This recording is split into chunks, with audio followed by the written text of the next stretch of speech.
Ce soir-là, devant la porte de ma propre fille, j'ai compris qu'on pouvait perdre une famille en une seule phrase. Je m'appelle Agnès Allard, j'ai 69 ans. Et ce que je vais vous raconter, je l'ai porté en silence pendant des mois, jusqu'à ce que le silence devienne impossible. C'était le 31 décembre. La nuit était froide, et Paris scintillait sous les guirlandes. J'avais mis ma robe bleu marine, celle que ma fille aimait tant.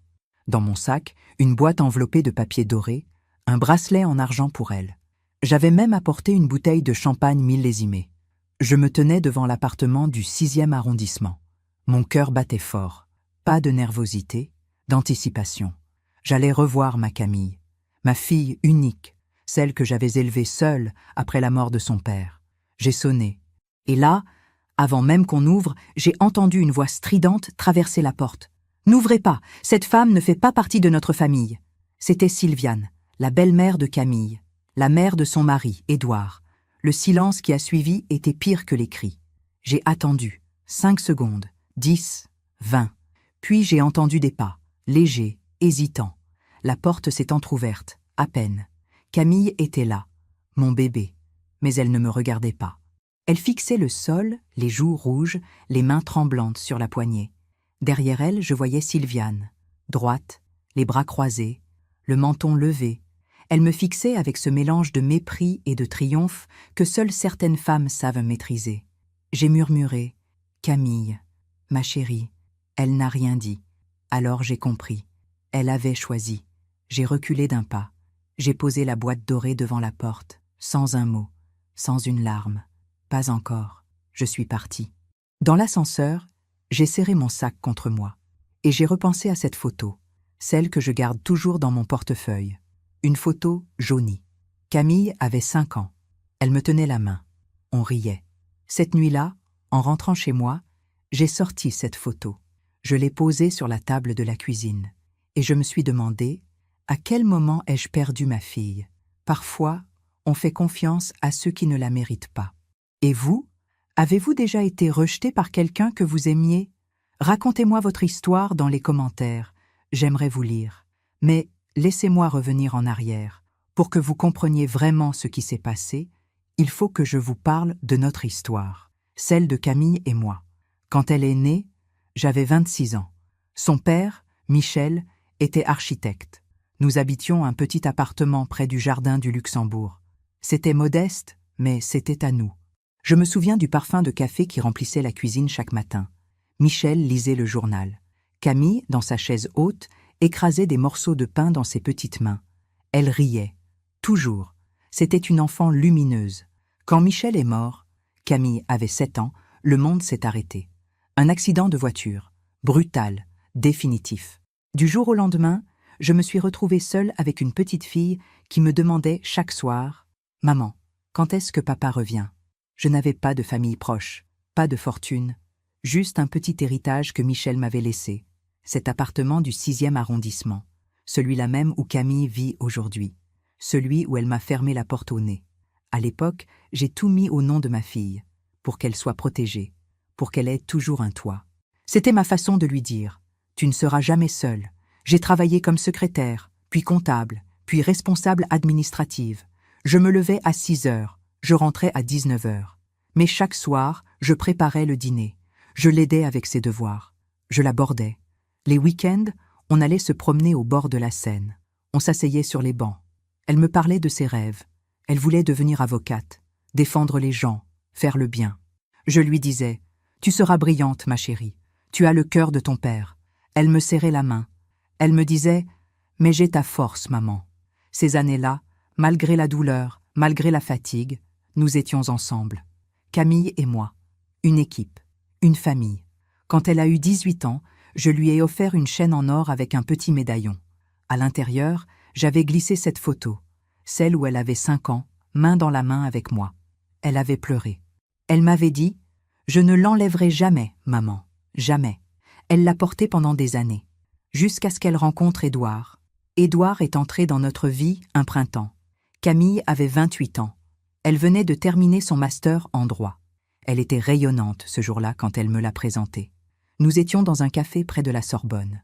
Il portait un costume gris impeccable, des chaussures cirées. Il sentait l'eau de Cologne chère. « Maman, je te présente Édouard. » Il m'a tendu la main, ferme, polie, un peu froide. « Enchantée, Madame Allard. Camille m'a beaucoup parlé de vous. » J'ai souri. J'ai dit les choses qu'on dit. Mais quelque chose en moi s'est figé. Peut-être son regard, trop sûr de lui, trop calculateur, ou peut-être cette façon qu'il avait de couper la parole à Camille, subtilement, comme si ses opinions à elle avaient besoin d'être corrigées. Mais je me suis dit, « Agnès, tu es trop protectrice. Laisse-la vivre. » Les mois ont passé. Camille venait me voir de moins en moins. Au début, c'était normal. Elle était amoureuse. Elle construisait sa vie. Puis un jour, elle est venue déjeuner chez moi, seule. Elle portait une robe que je ne lui connaissais pas. Plus sobre, plus stricte. Elle avait coupé ses cheveux longs, et le médaillon, celui que je lui avais offert, n'était plus autour de son cou. « Tu as perdu ton collier, ma chérie ?» Elle a détourné les yeux. « Non, maman. Édouard trouve que c'est un peu enfantin. Il m'a offert autre chose. » Elle m'a montré un pendentif, moderne, épuré, cher. Mais ce n'était pas le sien. J'ai avalé ma salive. J'ai souri. Il est très beau. Mais quelque chose s'est brisé ce jour-là. Quelque chose de fragile, de sacré. Quelques semaines plus tard, Édouard m'a invité à dîner chez eux. Ils habitaient déjà l'appartement, celui que j'avais mis au nom de Camille. Mon appartement, celui de Michel. Quand je suis arrivée, Sylviane était là, la mère d'Édouard. Grande, mince. Les cheveux tirés en chignon. Une élégance glaciale. Elle m'a salué avec un sourire poli qui ne montait pas jusqu'aux yeux. « Madame Allard, j'ai beaucoup entendu parler de vous. » Le ton était doux, mais les mots avaient des arêtes. Pendant le dîner, Sylviane parlait, beaucoup, de son cercle social, de ses amis influents, de l'importance de bien s'entourer. Elle regardait Camille avec une tendresse possessive, comme si elle l'avait adoptée. Et Camille acquiesçait, souriait, se taisait. À un moment, Sylviane s'est tournée vers moi. « Vous savez, Agnès, je peux vous appeler Agnès, n'est-ce pas? Camille a tellement de potentiel. Grâce à Édouard, elle va enfin pouvoir s'épanouir dans le bon milieu. » Le bon milieu, comme si le nôtre n'avait pas suffi. Je n'ai rien dit. J'ai souri. J'ai bu mon vin. Mais en rentrant chez moi ce soir-là, j'ai sorti la photo, celle où Camille me tenait la main, et j'ai pleuré. Pendant que je raconte tout cela, je me demande d'où vous m'écoutez. Écrivez le nom de votre ville en commentaire.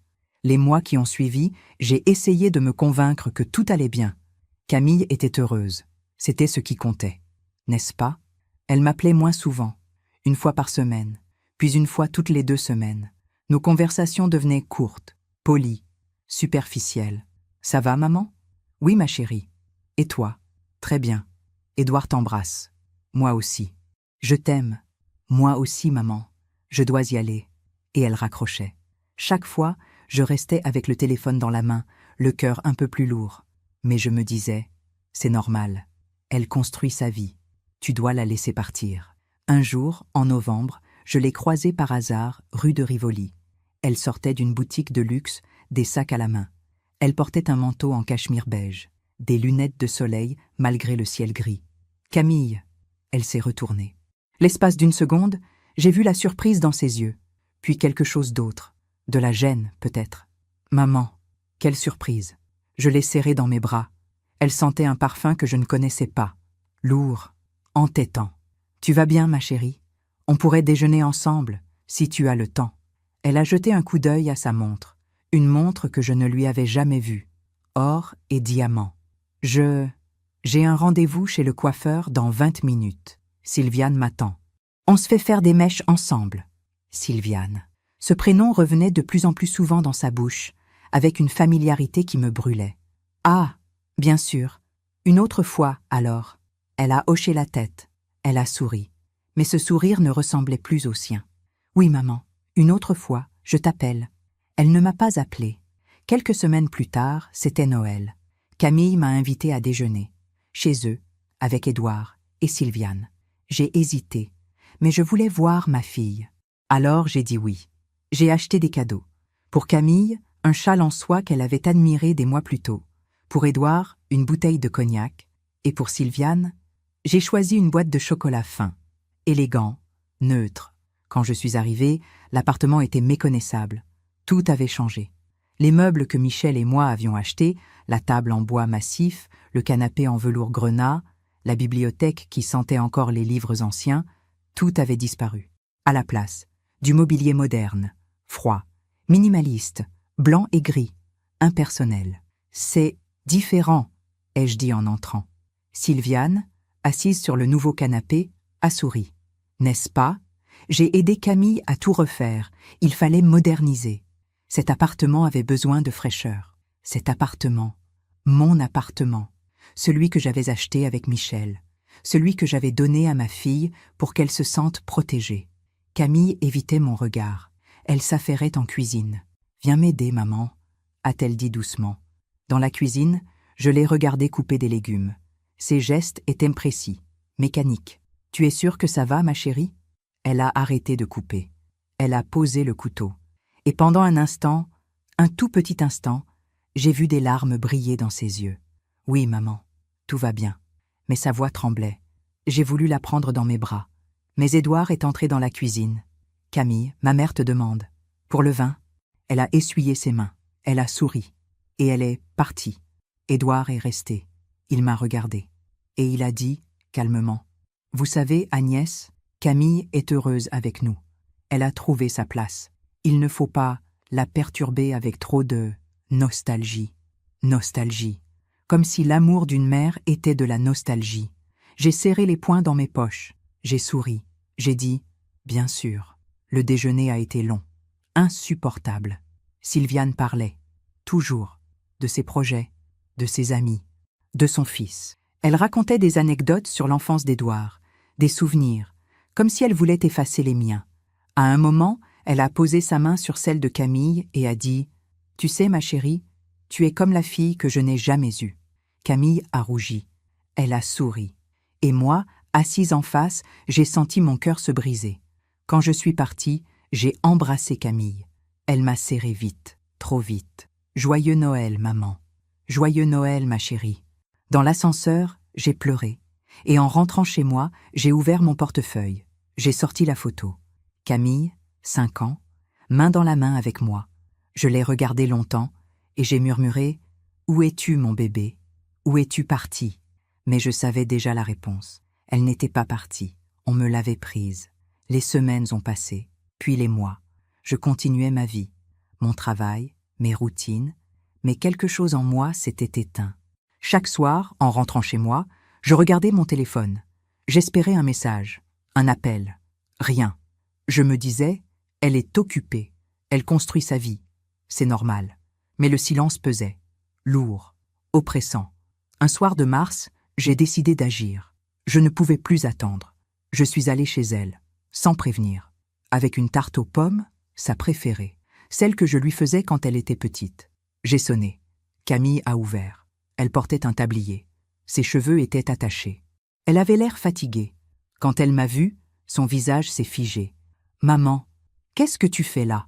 Pas quelle surprise? Pas entre? Non, qu'est-ce que tu fais là? Je passais dans le quartier. Je t'ai apporté une tarte. » Elle n'a pas bougé. Elle bloquait l'entrée. « Ce n'est pas le bon moment, maman. Sylviane est là. On organise un dîner pour demain soir. Sylviane est là. Bien sûr. Je ne resterai pas longtemps, ma chérie. Juste te donner ça. » J'ai tendu la tarte. Elle l'a prise. Maladroitement. Comme un fardeau. « Merci, maman. C'est gentil. Mais vraiment, je dois y aller. » Derrière elle, j'ai entendu la voix de Sylviane. « Camille?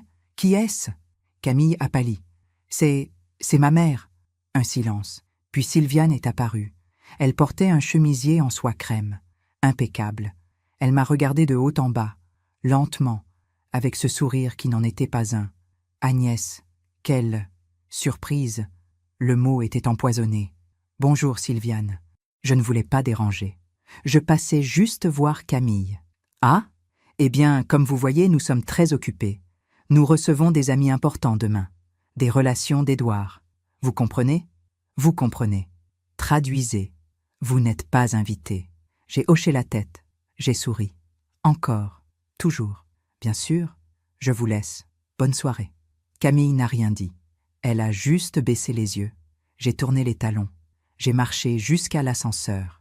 J'ai appuyé sur le bouton. Et juste avant que les portes se ferment, je me suis retournée.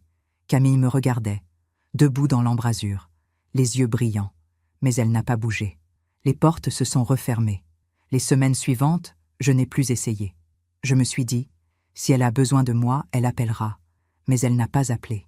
Puis, un matin d'avril, j'ai reçu un message de Camille. « Maman, est-ce que tu peux passer demain après-midi? J'ai besoin de te parler. » Seule. Mon cœur a bondi. Seule. Enfin. J'ai répondu immédiatement. « Oui, ma chérie, bien sûr. À quelle heure?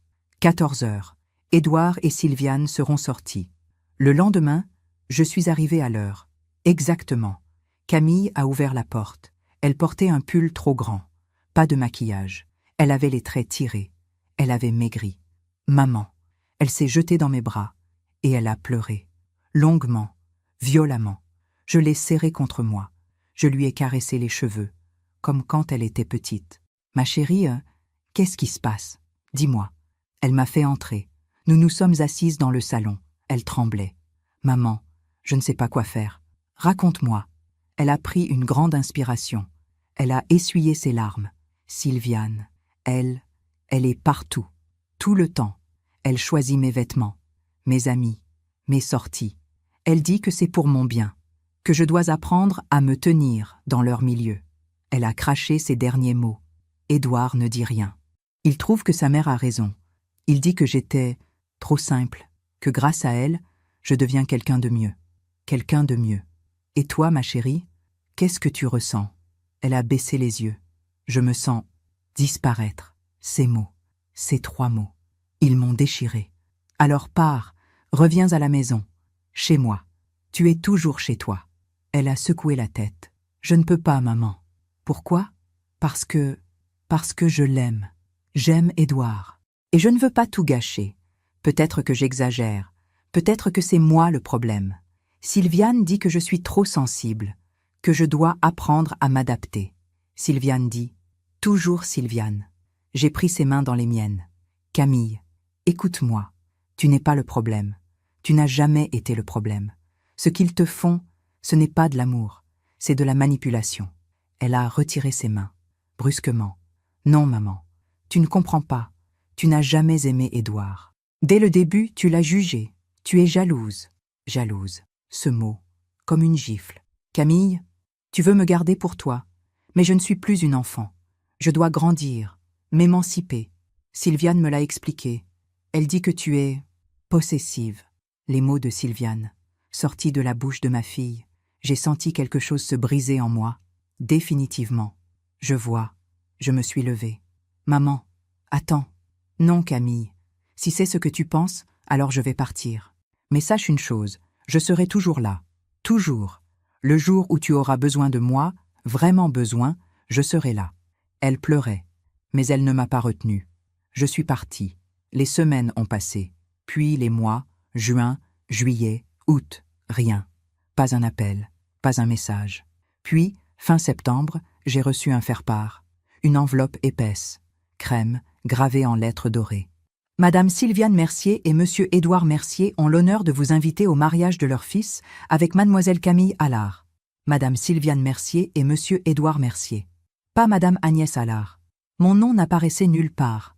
J'ai relu 3 fois, 4 fois. Puis j'ai pleuré. Pas de colère, pas de rage, juste une immense, une infinie tristesse.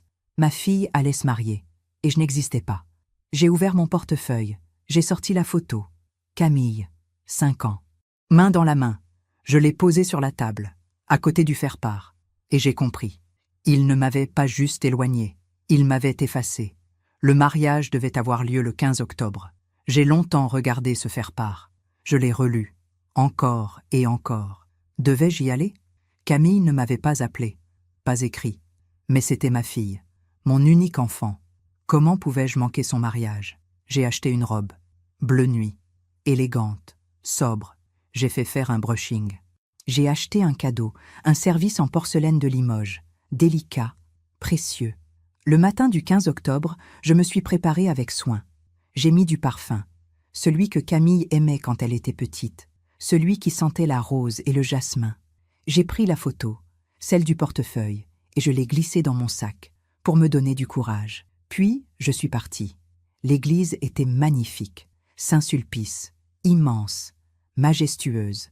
Quand je suis arrivée, il y avait déjà du monde. Beaucoup de monde. Des gens élégants, des chapeaux, des costumes sur mesure, des bijoux qui brillaient. Je ne connaissais personne. J'ai cherché une place, à l'arrière, discrètement.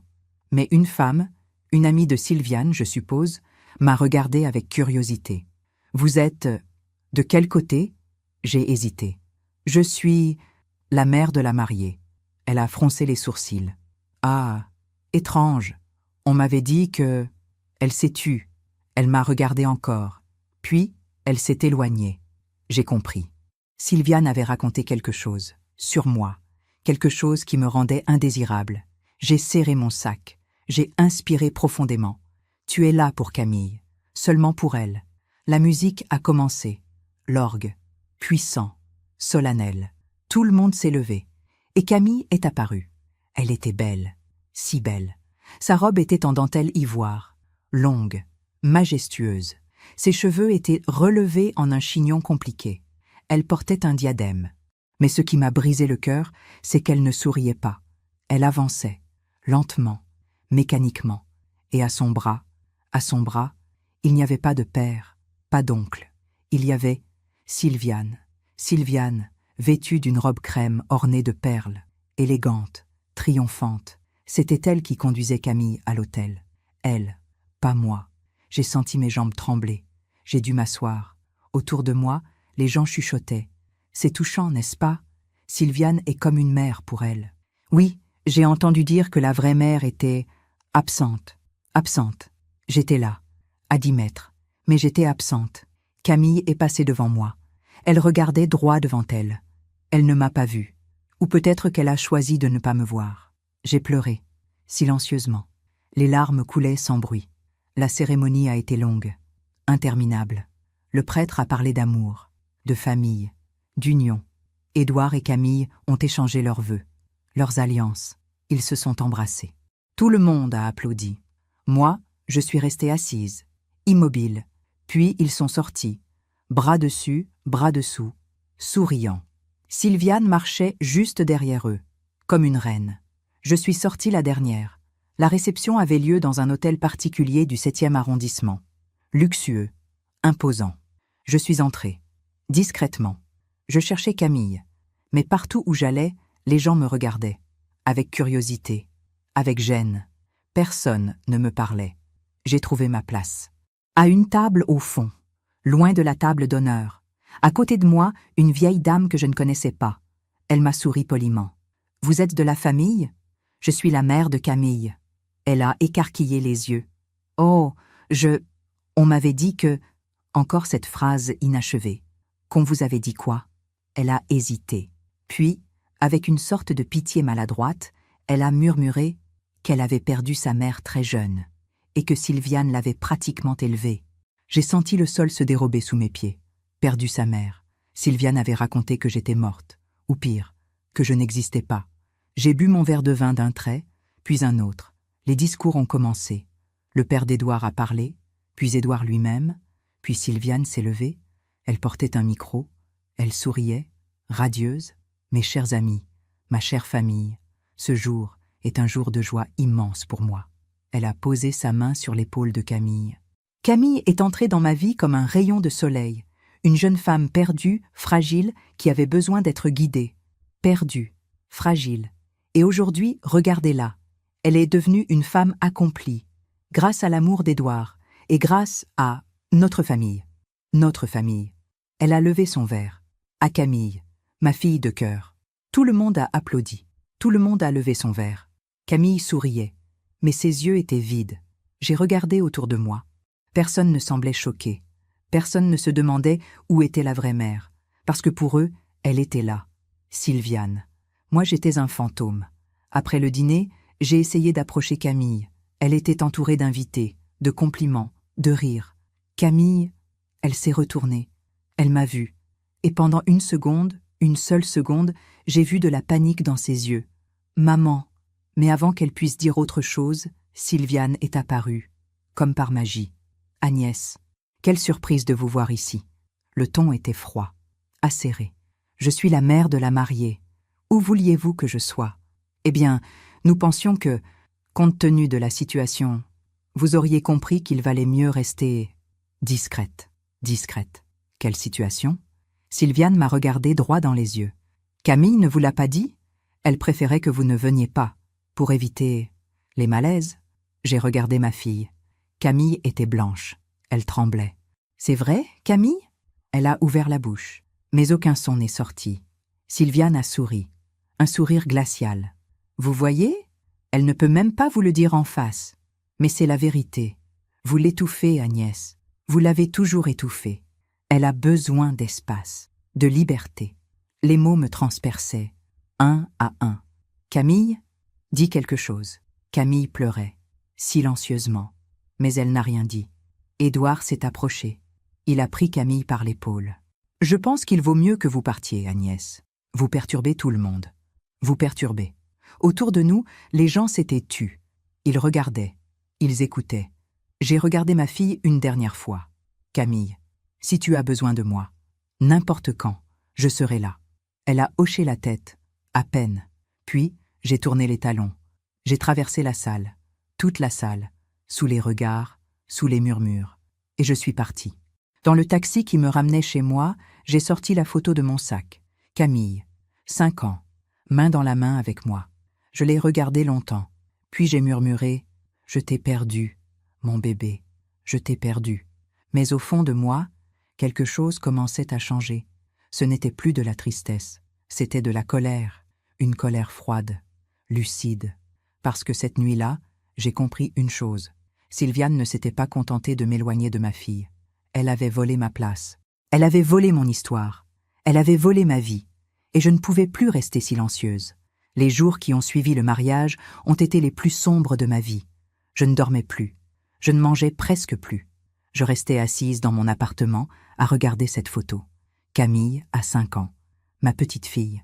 Je repensais à tout, à chaque moment, à chaque décision. Avais-je été trop protectrice, trop présente? Était-ce ma faute si elle m'avait abandonnée? Mais non, non. Ce n'était pas moi, c'était eux. Sylviane et Édouard avaient méthodiquement, patiemment, détruit le lien entre ma fille et moi. Ils avaient remplacé mes souvenirs par les leurs, mes mots par les leurs, mon amour par leur contrôle.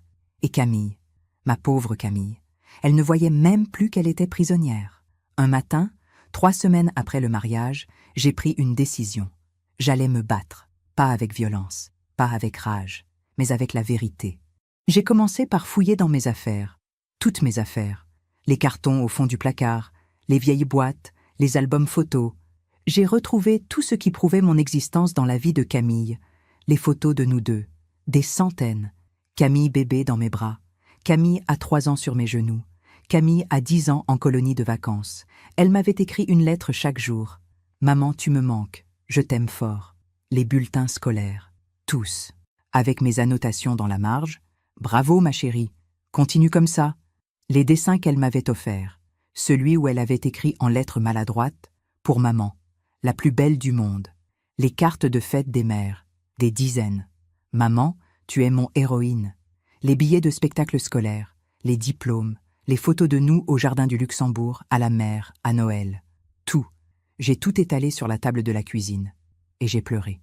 Parce que cette vie, notre vie, existait. Elle avait existé. On ne pouvait pas l'effacer. Sylviane pouvait mentir. Édouard pouvait manipuler.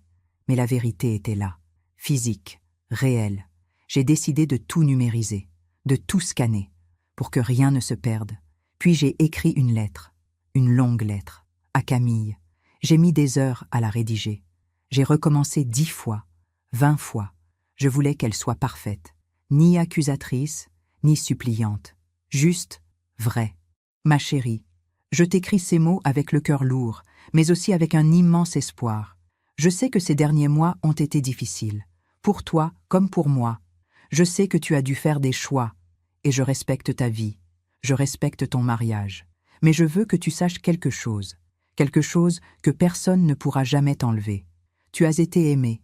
Dès ta naissance, dès ton premier souffle, tu as été aimé d'un amour total, inconditionnel, éternel. Ton père t'aimait.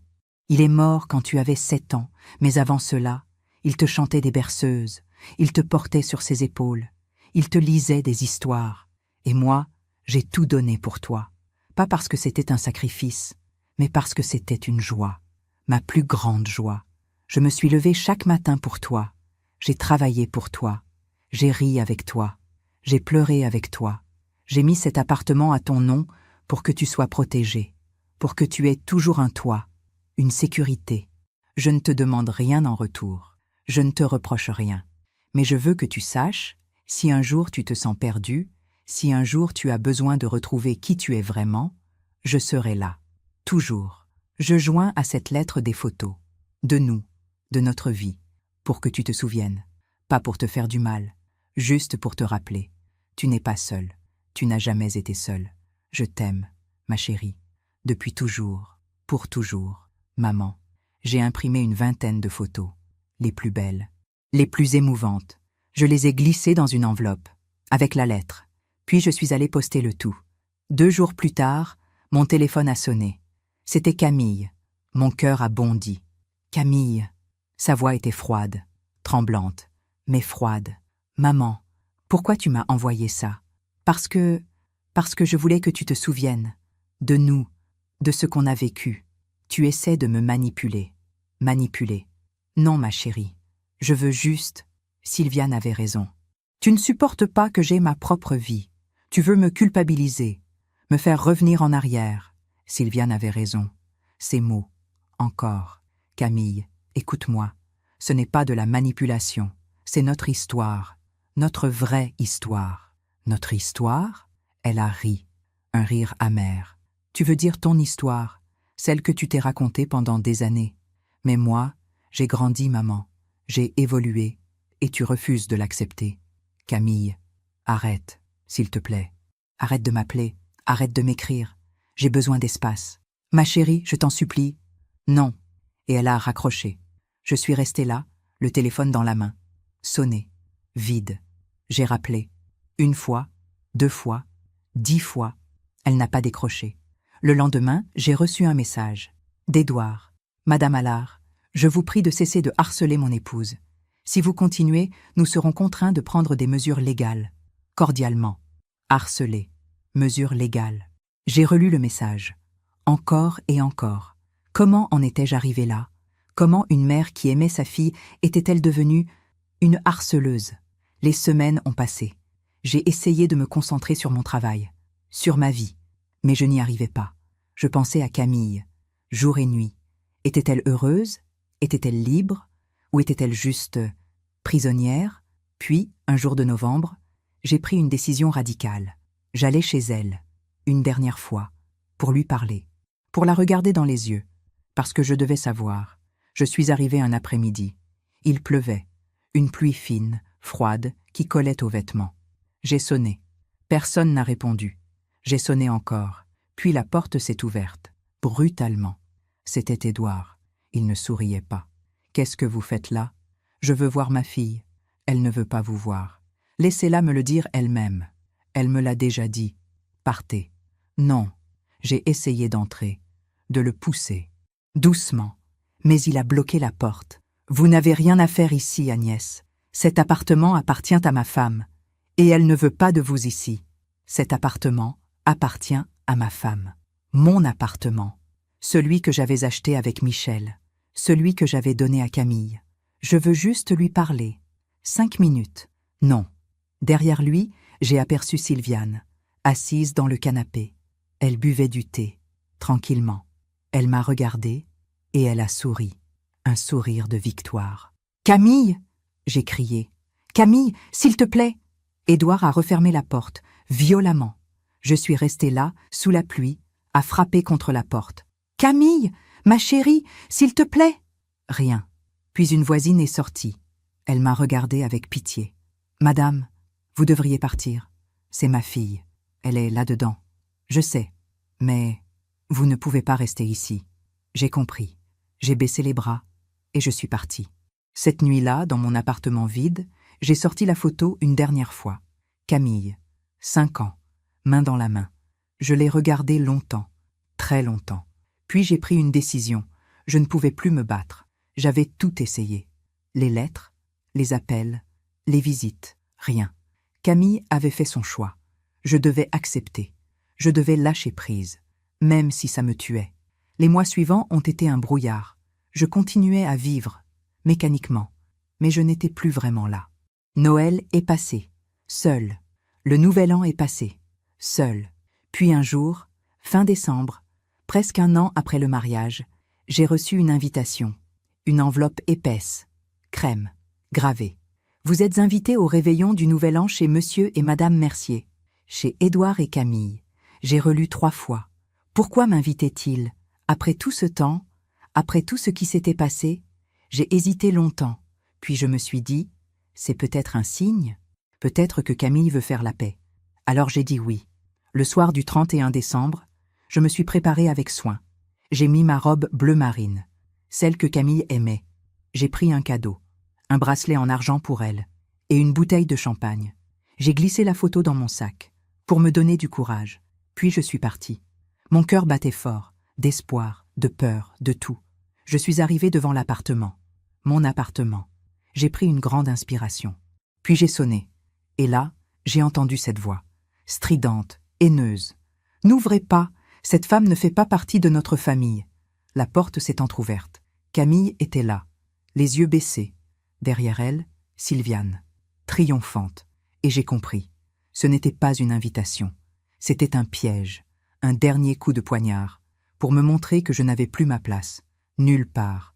J'ai posé le cadeau devant la porte, puis je suis partie, sans un mot, sans une larme. Parce que cette fois, j'avais compris. Je ne pouvais plus me battre pour quelqu'un qui ne voulait pas être sauvé. Je me demande encore si j'ai fait le bon choix. Et vous, qu'auriez-vous fait à ma place? Cette nuit-là, je suis rentrée chez moi sous la neige. Paris était silencieux.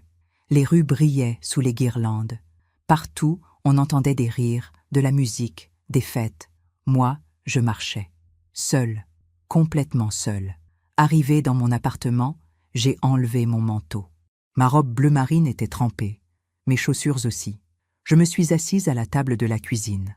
Dans le noir, j'ai sorti la photo de mon sac. Camille, 5 ans, main dans la main avec moi. Et pour la première fois depuis des mois, je ne pleurais pas. Je la regardais, calmement, et je me suis dit, c'est fini. Pas fini comme une défaite, fini comme une libération.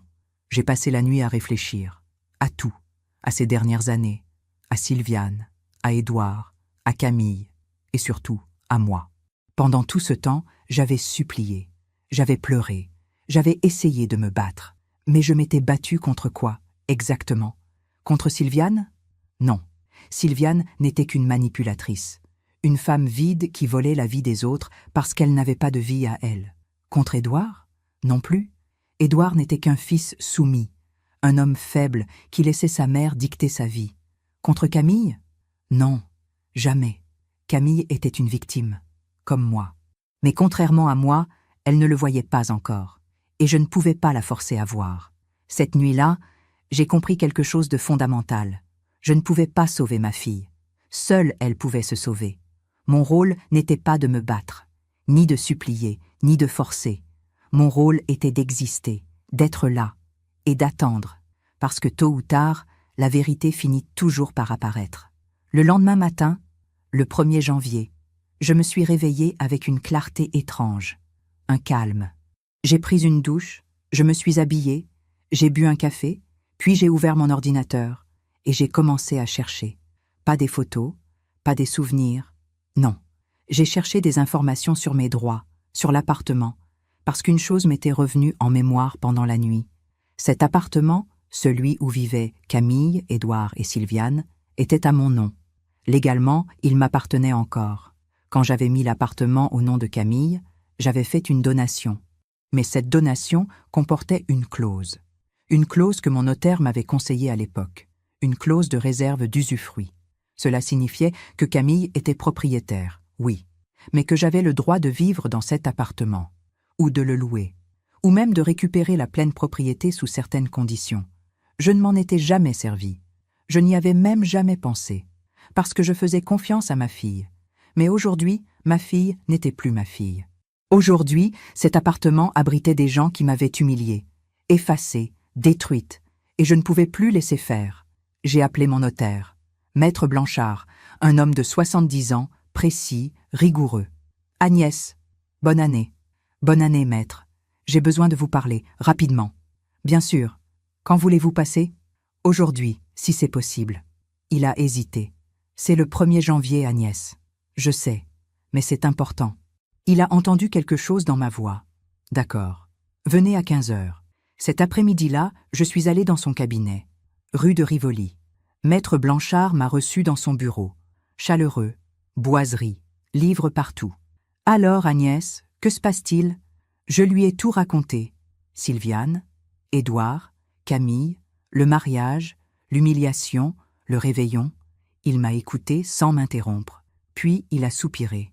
Je suis désolée, Agnès. Vraiment. Merci. Mais je ne suis pas venue pour de la compassion. Je suis venue pour savoir ce que je peux faire, légalement. Il a hoché la tête. Vous voulez parler de l'appartement? Oui. Il a ouvert un dossier. Épais. Il a cherché quelques minutes, puis il a trouvé. Voilà, la donation avec réserve d'usufruit. Signée il y a 22 ans. Il a lu en silence. Puis il a levé les yeux vers moi. Agnès, vous avez plusieurs options. Lesquelles? Premièrement, vous pouvez réclamer votre droit d'usufruit. Cela signifierait que votre fille resterait propriétaire, mais que vous pourriez vivre dans l'appartement ou en percevoir les loyers. Et deuxièmement, vous pouvez demander la révocation de la donation. Je l'ai regardé. C'est possible? Oui, sous certaines conditions. L'une d'elles est l'ingratitude manifeste du donataire. Si votre fille vous a gravement manqué de respect, si elle a rompu ses obligations morales envers vous, vous pouvez demander au tribunal de révoquer la donation. Ingratitude manifeste. Ces mots résonnaient. Qu'est-ce que cela impliquerait? Que vous récupéreriez la pleine propriété de l'appartement. Votre fille et son mari devraient partir. J'ai fermé les yeux. Était-ce ce que je voulais? Punir ma fille? Non, ce n'était pas elle que je voulais punir. C'était eux, Sylviane et Édouard. Mais je ne pouvais pas atteindre l'un sans toucher l'autre. Maître, si je fais ça, Camille me détestera. Il m'a regardé avec douceur. Agnès, elle vous déteste déjà. Ou plutôt, elle croit vous détester. Parce qu'on lui a appris à vous détester. Alors pourquoi? Parce que parfois, il faut accepter d'être détesté pour faire ce qui est juste. Ces mots m'ont percuté. Faire ce qui est juste. Et vous pensez que c'est juste? Je pense que vous avez été spolié, pas seulement de votre appartement, mais de votre fille, de votre dignité, de votre histoire, et je pense que vous avez le droit de reprendre ce qui vous appartient. J'ai respiré profondément. Combien de temps cela prendrait-il? Quelques mois, peut-être 6, peut-être plus. Il faudra rassembler des preuves de l'ingratitude, les témoignages, les messages, les refus de vous voir, tout. J'ai tout. Il a souri tristement. Alors nous avons un dossier solide. Je suis rentré chez moi ce soir-là avec une sensation étrange. Pas de la joie, pas de la vengeance, juste de la paix. Pour la première fois depuis des années, j'agissais. Je reprenais le contrôle. Pas pour détruire, mais pour rétablir la vérité. Parce que cet appartement, ce n'était pas qu'un bien immobilier. C'était ma vie. C'était Michel. C'était notre histoire. Et Sylviane y vivait, triomphante, comme si elle avait gagné. Mais elle n'avait pas gagné, elle avait juste volé. Et les voleuses finissent toujours par payer. Les semaines ont passé. J'ai rassemblé tout ce qu'il fallait. Les messages d'Édouard me menaçant de poursuite, les témoignages de voisins qui m'avaient vu pleurer devant la porte, les faire-part où mon nom n'apparaissait pas, les photos du mariage où Sylviane conduisait Camille à l'hôtel. Tout. Maître Blanchard a monté le dossier. Méthodiquement, précisément. Et en mars, il a déposé la demande de révocation auprès du tribunal. Quand Camille a reçu la convocation, elle m'a appelé. Pour la première fois depuis des mois. Sa voix tremblait. De colère, de peur. « Maman, qu'est-ce que tu as fait? Ce que j'aurais dû faire depuis longtemps. Tu veux nous jeter dehors? Nous mettre à la rue? Non, Camille, je veux récupérer ce qui m'appartient. Cet appartement est à moi. Cet appartement était un cadeau. Basé sur l'amour, sur la confiance. Tu as brisé cette confiance. Comment oses-tu? Comment j'ose? Camille, tu m'as fermé la porte au nez, tu m'as effacé de ta vie. Tu m'as humilié devant des dizaines de personnes. Et tu me demandes comment j'ose ?» Elle pleurait. « Maman, s'il te plaît, je suis désolée, ma chérie, mais c'est trop tard. Tu es cruelle, cruelle. Non, je suis juste fatiguée d'être invisible. » Et j'ai raccroché. Les mois suivants ont été difficiles. Le procès avançait. Les audiences se succédaient. Camille ne me parlait plus. Édouard envoyait des lettres d'avocat, menaçantes, agressives. Sylviane, elle, gardait le silence. Mais je savais qu'elle était là, derrière, à tirer les ficelles. Puis un jour, en juin, le tribunal a rendu son verdict. La donation était révoquée. L'appartement me revenait. Camille, Édouard et Sylviane avaient 15 jours pour quitter les lieux. Quand j'ai reçu la décision, je me suis assise à ma table de cuisine. J'ai sorti la photo. Camille a 5 ans. Et j'ai pleuré. Pas de joie, pas de victoire, mais de tristesse, parce que j'avais gagné un appartement. Mais j'avais perdu ma fille. Pourtant, au fond de moi, je savais que ce n'était pas fini, que la vie avait ses propres règles, et que tôt ou tard, Sylviane et Édouard paieraient, pas par ma main, mais par la leur, parce que les gens qui construisent leur bonheur sur la destruction des autres finissent toujours seuls. Les 15 jours sont passés lentement. Je n'ai pas cherché à les voir, je n'ai pas appelé, je n'ai rien fait, j'ai simplement attendu. Le 15e jour, l'huissier m'a téléphoné. « Madame Allard, c'est fait. Ils sont partis. L'appartement est vide. Vous pouvez venir récupérer les clés. » J'ai remercié. J'ai raccroché. Puis je suis restée assise un long moment. C'est fait. Mon appartement. Celui de Michel. Celui de notre vie. Il m'était revenu. Mais à quel prix? Le lendemain, je suis allée rue de l'Huissier récupérer les clés. Puis je me suis rendue à l'appartement. 6e arrondissement. 6e étage.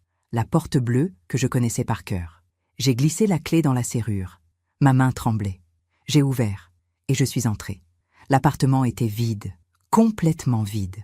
Les meubles modernes, le canapé blanc, les tableaux minimalistes, tout avait disparu. Il ne restait rien, juste les murs, le parquet, les fenêtres. Je suis entrée lentement. Mes pas résonnaient. J'ai traversé le salon, la cuisine, la chambre. Chaque pièce me renvoyait des souvenirs. Ici, Michel lisait le journal le dimanche matin. Là, Camille jouait avec ses poupées. Ici, nous fêtions Noël. Là, elle soufflait ses bougies d'anniversaire. Tout était là, dans les murs, dans l'air. Mais personne ne vivait plus ici.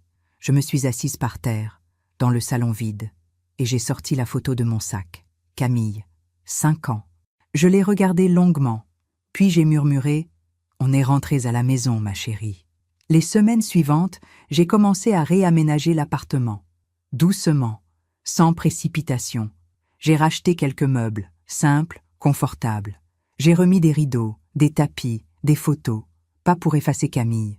Non, au contraire, pour lui garder une place.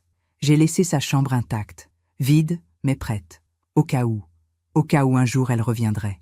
Pendant ce temps, je n'avais aucune nouvelle d'elle. Je ne savais pas où elle vivait. Je ne savais pas comment elle allait.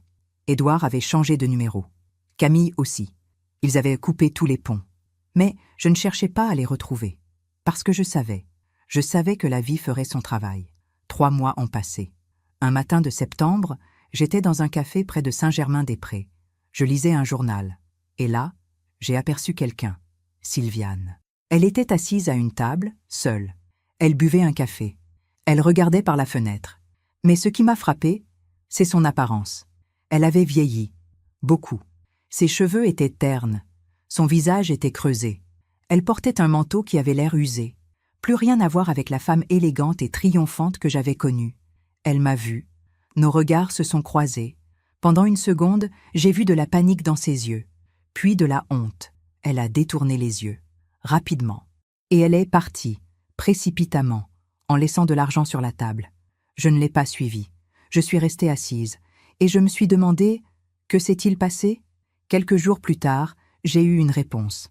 Par hasard, j'étais chez mon médecin, dans la salle d'attente, et j'ai entendu 2 femmes parler. « Tu as entendu, pour Sylviane Mercier ?»« Non, quoi ?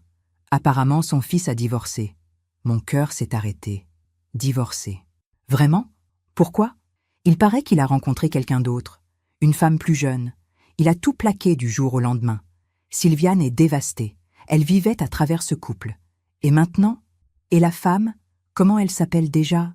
Camille. Elle a apparemment tout perdu. L'appartement, le mari, tout. Elle vit chez des amis, je crois. J'ai fermé les yeux. Camille. Ma pauvre Camille. Ce soir-là, je n'ai pas pu dormir. Je repensais à tout. Édouard avait divorcé. Il avait abandonné Camille. Comme ça. Du jour au lendemain. Et Sylviane, celle qui avait tout orchestré, qui avait volé ma place, qui avait détruit notre lien, se retrouvait seule, sans son fils, sans sa belle-fille, sans son triomphe. La vie lui avait tout repris. Pas moi. La vie. Les mois ont continué à passer. J'entendais des rumeurs, par-ci, par-là. Sylviane avait perdu ses amis, son cercle social. Les gens avaient compris qui elle était vraiment. Une manipulatrice. Une femme qui vivait à travers les autres parce qu'elle n'avait rien à elle. Elle vivait seule maintenant, dans un petit studio. Elle avait vendu ses bijoux, ses meubles, tout. Édouard, lui, s'était remarié, rapidement, avec une femme de 30 ans. Il ne parlait plus à sa mère. Il l'avait abandonnée, comme il avait abandonné Camille. Et Camille avait disparu. Personne ne savait où elle était. Puis un jour, en décembre, presque 2 ans après le réveillon, j'ai reçu une lettre. Une enveloppe blanche, simple, sans adresse d'expéditeur. J'ai ouvert. À l'intérieur, une seule feuille, écrite à la main. L'écriture de Camille. Maman, je ne sais pas si tu liras cette lettre. Je ne sais pas si tu voudras me pardonner. Mais il fallait que je te l'écrive. J'ai mis du temps à comprendre. Beaucoup de temps. Trop de temps. Quand Édouard m'a quitté, j'ai cru que c'était la fin du monde. J'ai tout perdu. L'appartement, le mari, les amis, tout. Et je me suis retrouvée seule. Complètement seule. Pendant des mois, j'ai erré. Je dormais chez des amis. Je travaillais dans un café. Je survivais. Et un jour, j'ai retrouvé quelque chose. Dans une vieille boîte. Le médaillon. Celui que tu m'avais offert quand j'avais 18 ans. Celui avec la photo de nous deux. Main dans la main. Je l'ai ouvert. Et j'ai pleuré. Parce que j'ai compris. J'ai compris ce que j'avais perdu. Ce que j'avais jeté. Toi. Maman. Tu étais là. Depuis toujours. Tu m'as aimé, protégé, soutenu. Et moi, je t'ai abandonné. Pour des gens qui ne m'ont jamais vraiment aimé. Sylviane ne voulait pas une fille. Elle voulait une poupée, un trophée, quelqu'un à contrôler. Édouard ne voulait pas une épouse. Il voulait une image, une façade. Et moi, j'étais tellement aveuglée que je ne voyais rien. Je suis désolée, maman. Je suis tellement désolée. Je ne te demande pas de me pardonner. Je ne le mérite pas. Mais je voulais que tu saches, tu avais raison, surtout. Et si un jour tu peux me pardonner, si un jour tu veux bien me revoir, je serai là. Je t'aime, maman. Camille. J'ai lu cette lettre 3 fois, 4 fois, 10 fois. Les larmes coulèrent sur mes joues. Puis j'ai pris mon téléphone. Je n'avais plus son numéro, mais j'avais autre chose. L'enveloppe. Elle portait un cachet postal, une ville, Orléans. J'ai appelé les renseignements. J'ai demandé s'il y avait une Camille Allard. Elle avait peut-être repris son nom de jeune fille. Il y en avait une. On m'a donné le numéro. J'ai composé. Ma main tremblait. Ça sonnait. 1 fois, 2 fois, 3 fois. Puis une voix. « Allô ? Camille. » Ma voix s'est brisée. « Ma chérie, c'est maman. » Un silence. Long, pesant, puis un sanglot. « Maman. »« Oui, mon bébé. Je suis là. »« Maman. » Tu as lu ma lettre ? » ?»« Oui, je l'ai lue. Et tu me détestes ?» J'ai fermé les yeux. Les larmes coulaient. « Non, ma chérie. Je ne t'ai jamais détestée. Jamais. Mais j'ai été horrible avec toi. Tu as été perdue. Ce n'est pas la même chose. » Elle pleurait. Fort, violemment. « Maman, est-ce que je peux te voir ? » ?»« Oui, bien sûr. Quand tu veux. »« Maintenant ?» J'ai souri à travers mes larmes. Maintenant. 2 heures plus tard, j'étais à la gare Montparnasse. Le train d'Orléans arrivait. J'attendais, le cœur battant. Les portes se sont ouvertes, et je l'ai vue. Camille. Elle avait maigri. Elle portait un jean, un pull simple, pas de maquillage, les cheveux détachés. Elle ressemblait à ma Camille, ma vraie Camille. Nos regards se sont croisés. Elle a couru vers moi, et elle s'est jetée dans mes bras. Maman, ma chérie, nous avons pleuré. Longtemps. Toutes les deux. Les gens passaient autour de nous. Mais nous ne les voyions pas. Il n'y avait que nous, mère et fille, retrouvés. Ce soir-là, nous sommes rentrés à l'appartement, ensemble. Camille s'est arrêtée devant la porte bleue. C'est ici? Oui. Elle a hésité. Je ne sais pas si je peux. Tu es chez toi, ma chérie. Tu l'as toujours été. Nous sommes entrés. Camille a regardé autour d'elle. Les meubles, les rideaux, les photos. Puis elle a vu sa chambre. Vide, mais propre, prête. Elle s'est tournée vers moi. Tu l'as gardée pour moi? Toujours. Elle a éclaté en sanglots. Je ne mérite pas. Si, tu mérites tout. Je l'ai prise dans mes bras et j'ai murmuré « Bienvenue à la maison, mon bébé ». Les semaines suivantes, Camille est restée avec moi. Nous avons parlé, beaucoup, de tout. Elle m'a raconté comment Sylviane l'avait manipulée, comment elle l'avait isolée, comment elle lui avait fait croire que j'étais une mère possessive et toxique. Elle me disait que tu voulais me garder petite, que je devais me détacher de toi pour grandir. Et tu l'as cru. Oui, parce qu'elle était convaincante. Elle avait toujours les bons mots, les bonnes explications, et Édouard répétait tout ce qu'elle disait. Et quand il t'a quittée, Camille a baissé les yeux. Il m'a dit que j'étais ennuyeuse, que j'avais perdu mon charme, que j'étais devenue comme sa mère. Ces mots, cruels, définitifs. Et Sylviane? Quand Édouard l'a abandonnée, elle a essayé de s'accrocher à moi. Elle m'appelait sans arrêt. Elle voulait qu'on reste ensemble, qu'on soit une famille. Et tu as refusé. Oui, parce que j'ai enfin compris. Elle ne m'avait jamais aimée. Elle m'avait utilisée, comme un objet, pour combler son vide. J'ai pris sa main. Tu as été courageuse de partir. Non, j'aurais dû partir avant. J'aurais dû t'écouter. L'important, c'est que tu sois là maintenant. Elle a serré ma main. Maman, est-ce que tu peux me pardonner? Vraiment? Je l'ai regardée. Ma fille, mon bébé. Je t'ai déjà pardonné, ma chérie, le jour où tu es née. Quelques mois plus tard, j'ai croisé Sylviane une dernière fois. C'était dans un supermarché, quartier populaire, loin de ses anciens cercles chics. Elle poussait un caddie, seule. Elle portait un manteau élimé. Ses cheveux gris n'étaient plus coiffés avec soin. Elle m'a vue. Nos regards se sont croisés. J'ai vu tant de choses dans ses yeux. De la honte, du regret, de la colère, mais surtout du vide. Un vide immense. Elle a ouvert la bouche, comme si elle voulait dire quelque chose. Mais aucun mot n'est sorti. Puis elle a baissé les yeux. Et elle est partie. Je l'ai regardée s'éloigner. Et j'ai ressenti de la pitié. Pas de la joie, pas de la vengeance. Juste de la pitié. Parce que Sylviane avait tout perdu. Son fils, sa belle-fille, ses amis, sa vie. Elle avait construit son bonheur sur le malheur des autres. Et la vie, inévitablement, lui avait tout repris. Ce soir-là, en rentrant chez moi, chez nous, j'ai trouvé Camille dans le salon. Elle regardait de vieilles photos, celles que j'avais conservées. Elle souriait. « Regarde, maman. J'avais 5 ans. On était au Luxembourg. Je me suis assise à côté d'elle. Tu te souviens? Oui, tu m'avais acheté un ballon rouge. Et on avait mangé des crêpes. Tu étais tellement heureuse. » Elle a posé sa tête sur mon épaule. Je suis heureuse maintenant aussi. Vraiment heureuse. J'ai embrassé ses cheveux. Moi aussi, ma chérie. Nous sommes restés là, en silence, à regarder ces photos, ces souvenirs, notre vie, notre vraie vie, celle qu'on nous avait volée, mais que nous avions retrouvée. Des années plus tard, j'ai appris que Sylviane était décédée, seule, dans un hospice, sans visite, sans fleurs. Édouard n'était pas venu à son enterrement. Personne n'était venu. Quand Camille me l'a annoncé, elle a murmuré « C'est triste, quand même. » Oui, c'est triste. Tu crois qu'elle a eu des regrets? Je ne sais pas, ma chérie. Mais je sais une chose. Quoi? On récolte toujours ce qu'on sème. Camille a hoché la tête. Puis elle a ajouté, doucement, « Elle m'avait traité de folle quand j'ai voulu te revoir. Elle disait que tu m'avais manipulée, que je faisais une erreur. » J'ai repensé à ce regard vide que j'avais croisé dans le supermarché. Ce regard perdu, seul. La vie finit toujours par rendre ce qu'on lui donne, ai-je murmuré. Camille a serré ma main. Merci, maman. Pour tout. Non, ma chérie. Merci à toi. D'être revenue? Aujourd'hui, j'ai 69 ans. Camille en a 43. Elle vit toujours avec moi. Dans cet appartement. Notre appartement. Pas parce qu'elle n'a pas le choix. Non. Mais parce qu'elle a choisi d'être là. Elle a reconstruit sa vie. Lentement. Patiemment. Elle a repris ses études de droit. Elle a passé son barreau.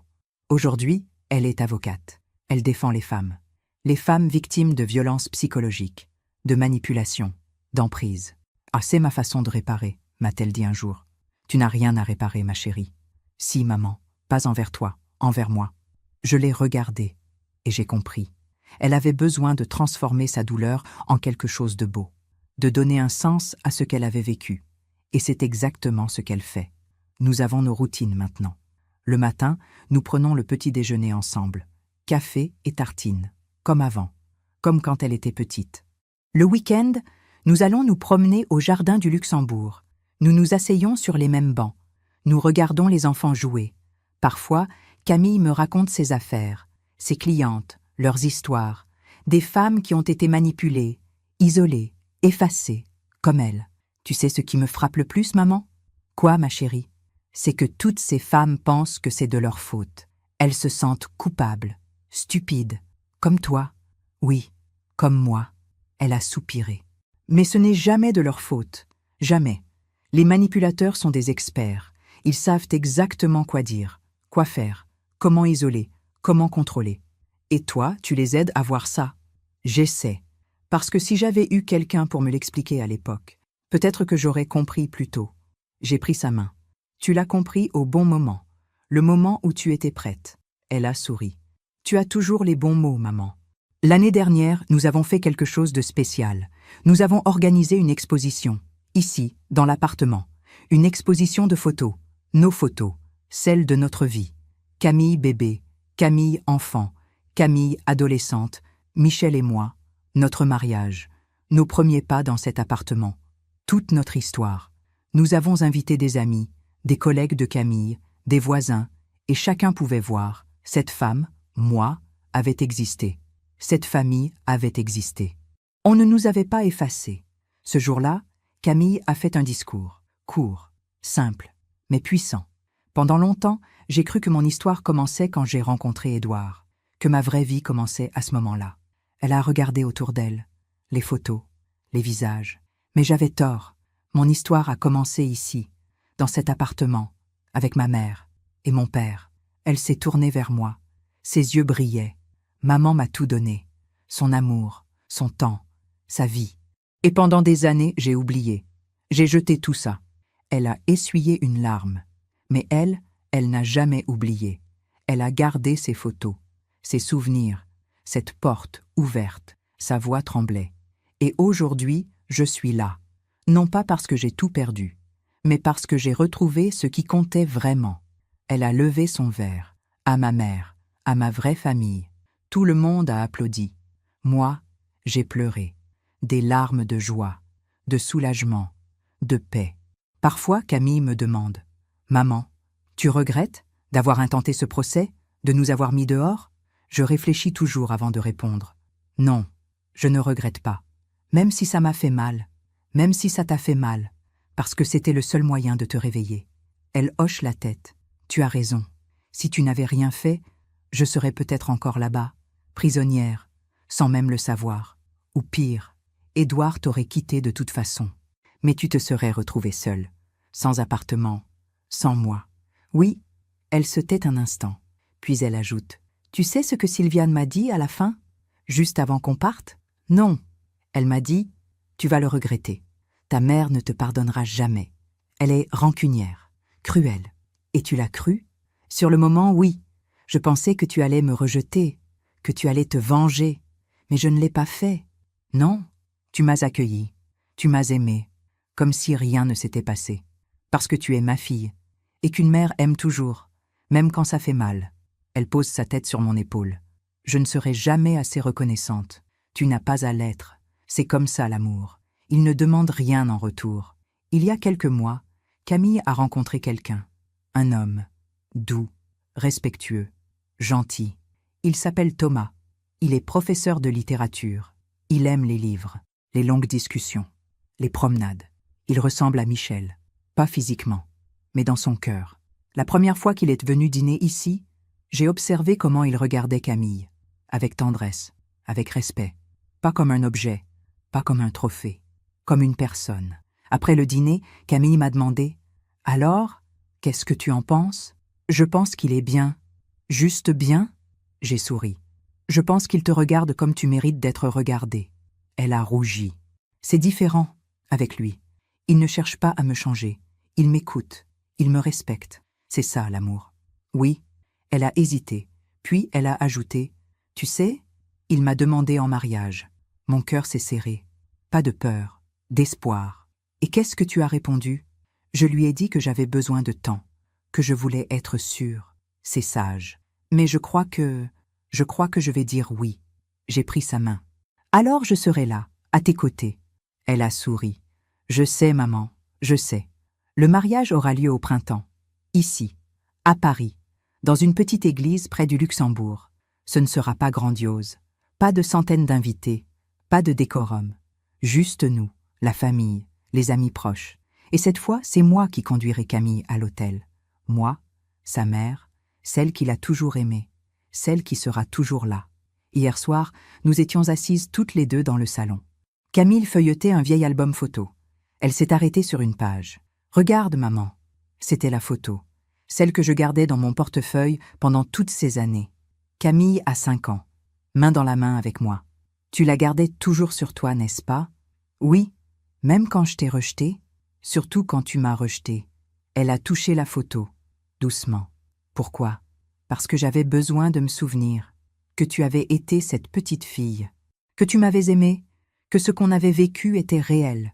Et maintenant, je n'ai plus besoin de la photo, parce que je t'ai, la vraie toi. Elle a fermé l'album, elle m'a regardée. Maman, si mon histoire peut t'aider, ne serait-ce qu'une femme à ouvrir les yeux, alors tout cela aura eu un sens. Elle a hoché la tête.